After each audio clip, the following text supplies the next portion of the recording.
مشيت لوهران. مشيتي لوهران، عجبتك الجزائر؟ رحبوا بك، كبروا بك؟ لا شوف، ما غيمكنليش نقول نص كلمه على الجزائريين بحكم المعاشره اللي عاشرتهم، لان كما كيقول لك داك الواقع ما عنده حتى علاقه بالمواقع. هذا بالنسبه لي انا جو ريسبكت هاد الناس رغم الاختلافات اللي كاينه، ولكن هذيك الاختلافات انا ما كنعرفهاش.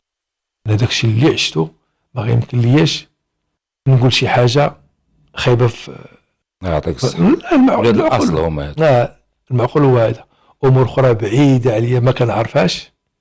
الا قبطيني دابا بن شيخه وتسولوا على المغرب واش غيدوي على المغرب خايب؟ انت كتكلم فكرتيني في الحق بن شيخه. واش غيتكلم على المغرب خايب؟ ما يقدرش. يمكن مدرب اخر لهي ما عمرو جا الا تبع المواقع راه غادي ما يحملش المغرب ماشي غير اسمه، ولكن الا جا عاش هنا غيشوف حاجه اخرى. هكاك انا دونك ما يمكن ليش ندوز اون سيزون مع بالوزداد التاريخيه